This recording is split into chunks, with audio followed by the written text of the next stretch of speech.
expected to notice her older son. Instead, she turned to her sister. "Anna, read the letter, please. I can hardly bear to wait another moment. We haven't heard from James in months." Anna unfolded a piece of paper and read, "Dear Mama, Anna, and Mitty, I know you will be interested in the following article, which I have copied out in part for you. I do not know if you have heard news from Irvine, but I hear from reliable sources that he escaped harm and is seeking passage back from Europe. It seems, from all accounts, that he had the distinction of firing the last gun discharged from the Alabama's batteries." Teddy's grandmother, Martha Bullock, clapped her hands to her face. "Read the article, please," she requested, her voice high with excitement. Aunt Anna began.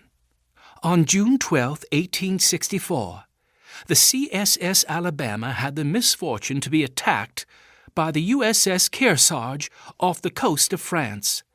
Although Captain Raphael Seams and his crew fought bravely, the Alabama took a mortal shell to the deck and sank within minutes." She skipped a passage and continued. "In its short but illustrious career, the CSS Alabama captured or sank 69 enemy vessels." "Thank God Irvine's safe," Martha interjected.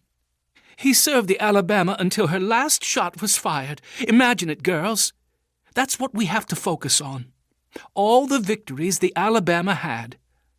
I've heard that Lincoln says the war would be over now if the British had not allowed the Alabama to be built in their shipyard.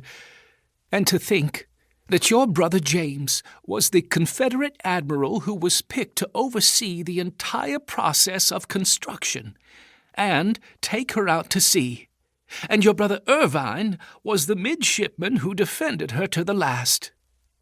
I tell you, I could not be more proud if I were Robert E. Lee's mother. We'll defeat the Yankees yet. One thing is for sure. I would rather be buried in a pauper's grave than ever have to live under Yankee rule." "Hush down a little, Mama," Teddy's mother interrupted. "You never know what the servants will repeat." Martha nodded, and then went right on talking. "Things do not look good at the moment with the defeat of the 2 forts in Mobile Bay. But we will turn it around. The South will prevail." As they conversed, Teddy's mother, grandmother, and aunt rolled strips of cotton fabric into bandages.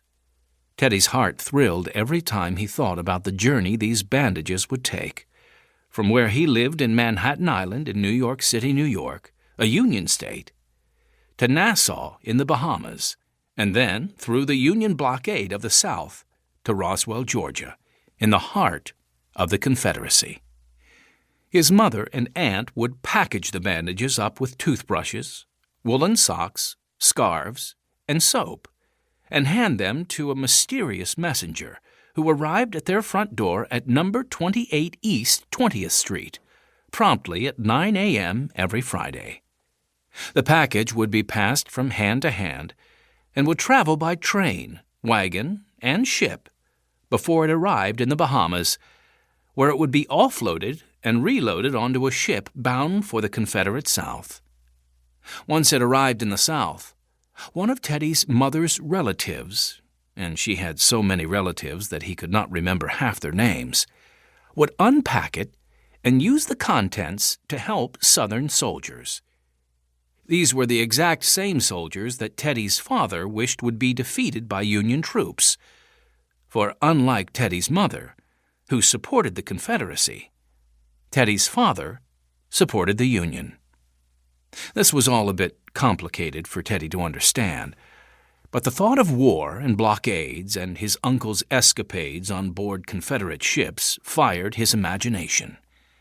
In fact, now that his older sister Bamie's spinal condition was a lot better, and she did not have to wear a horrible back brace all the time, the two of them would play exciting war games in the local park.